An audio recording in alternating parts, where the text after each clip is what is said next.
To keep the peace, to pioneer the future, this is the mission of your AAF.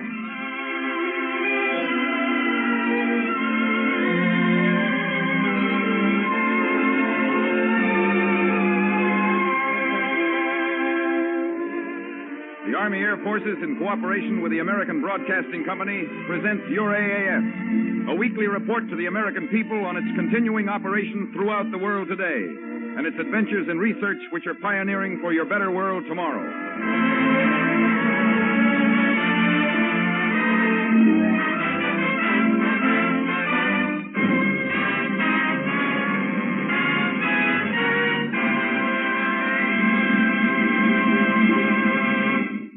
Tonight is both an anniversary and a farewell, a beginning and an end.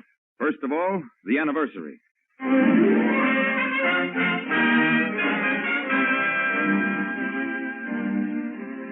Just 10 years ago, this November 11th, a great free balloon 20 stories high rose from the deeps of a natural bowl in South Dakota's Black Hills and soared to the roof of the world. For a revealing report on the importance of this ascent, we take you now by Army wire recorder to our AAF radio correspondent in the Black Hills.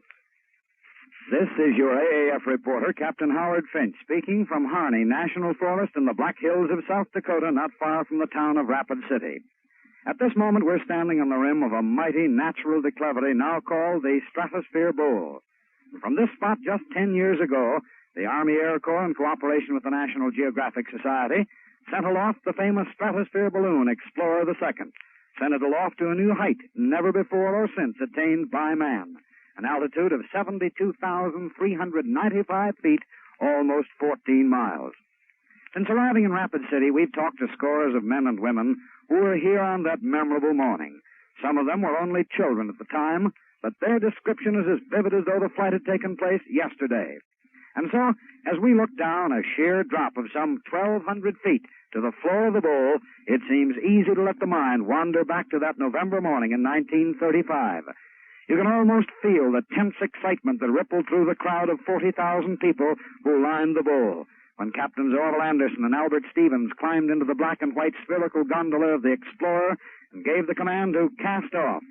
You can almost see again the balloon like a giant silver bubble, towering 315 feet above the ground, higher than the dome of the United States Capitol. It's easy to imagine the sudden hush as a stray gust of wind caught the bag as it started up over the rim and wafted it tragically close to the rocks which line the eastern side of the bowl.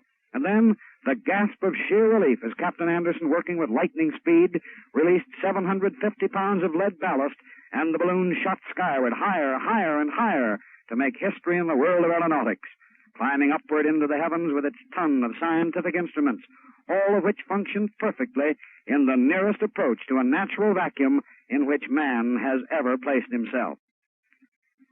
Little the world has realized that morning a decade ago just how vitally important the results of that flight and the data gathered were to become to America and its successful battle for supremacy of the air over Europe and Asia. And so it is that we view this spot in the Black Hills with a certain amount of awe and solemnity as we think of the tremendous role that it played 10 years ago. Then as now, your Army Air Forces was thinking of the future, experimenting, testing, probing the unknown. That flight proved the value of infrared photography, pressurized cabins, weather conditions at high altitude, air-to-ground communications, and scores of other discoveries that were to contribute so much toward America's tremendous victory in the air, just as the Air Force's program of today will contribute so much toward our future in the skies of tomorrow. This is your AAF reporter returning you now to New York.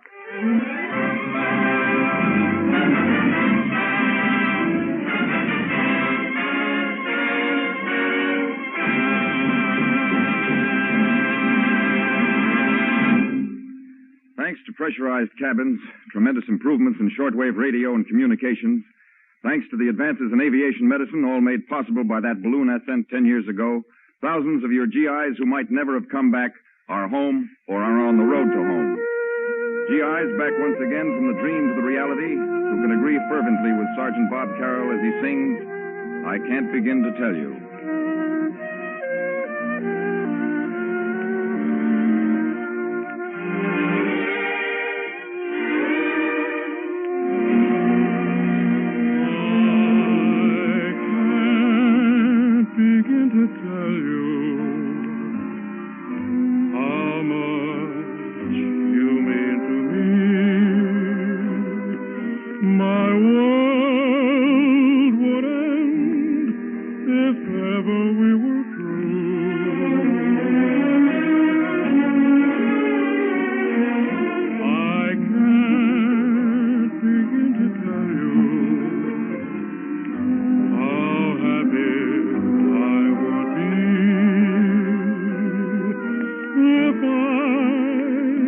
speak my mind like others do.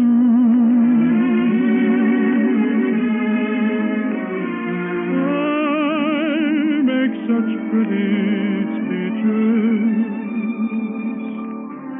whenever we're apart. But when you're near, the words I choose refuse to leave my heart. So take the sweetest praises the world has ever known, and make believe I've said them all to you.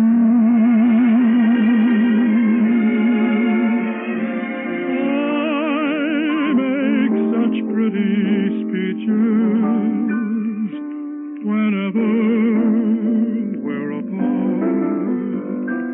But when you're near, the words I choose refuse to leave my heart. So take the sweetest praises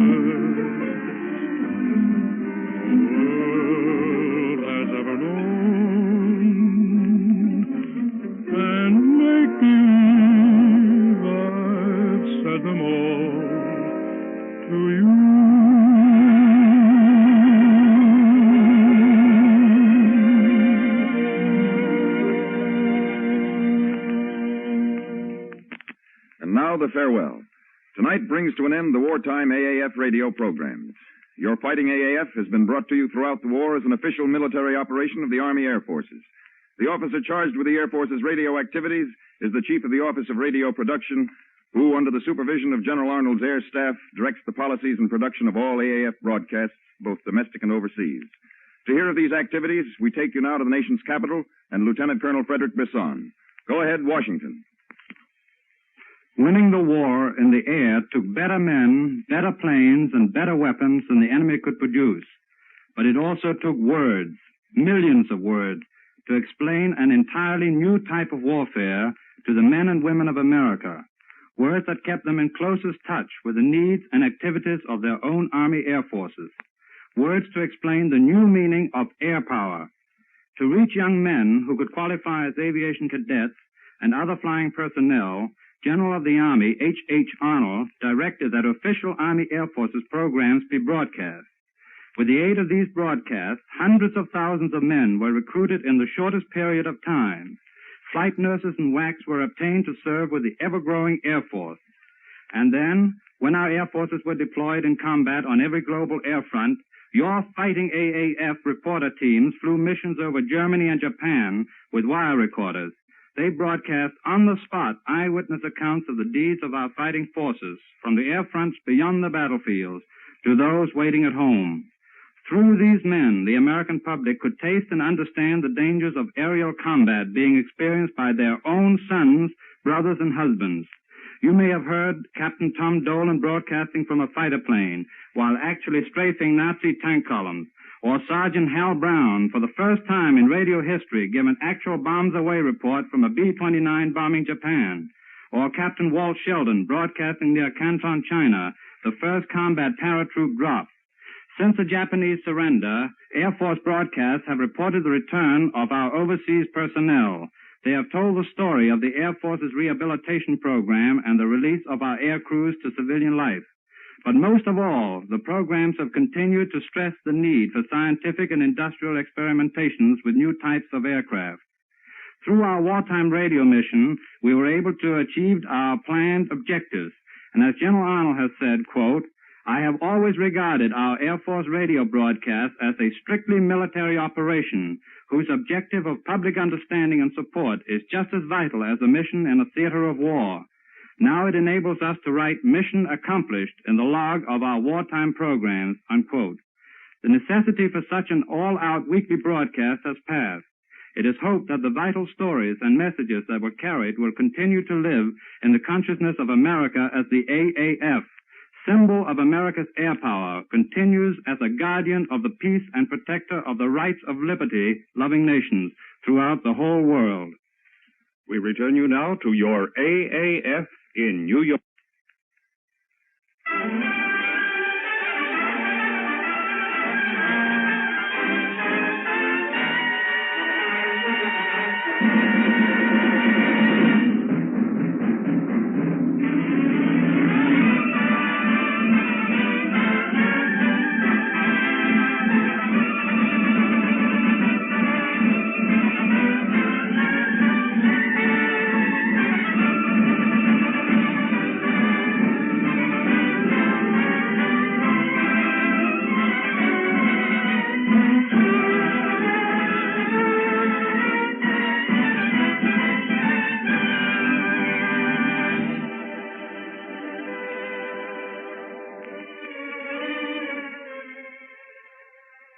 Here's a toast to the host of men we boast, the Army Air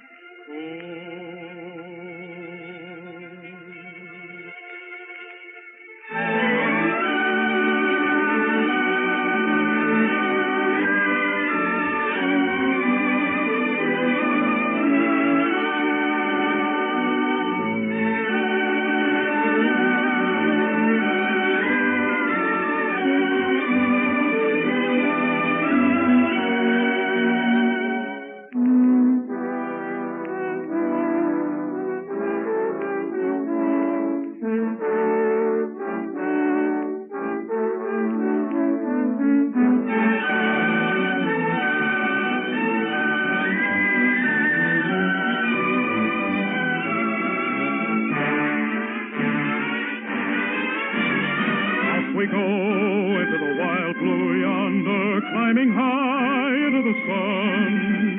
Here they come, swimming to meet our thunder. Atom boys, give her the gun. Down we dive, spouting our flame from under, off with one terrible roar. We live in fame, Argonne in flame. Nothing can stop the Army Air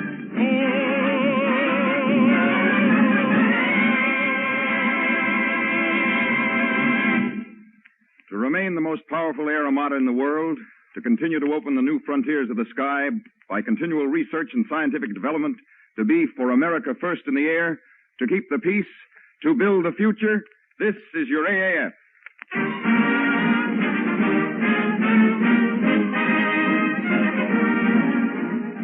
The All-Soldier Orchestra is conducted by Master Sergeant Felix Slatkin, and the program is produced and directed by Staff Sergeant Ian Martin. And now, for your AAF, this is Corporal Larry Dobkin saying good night. And keep them flying.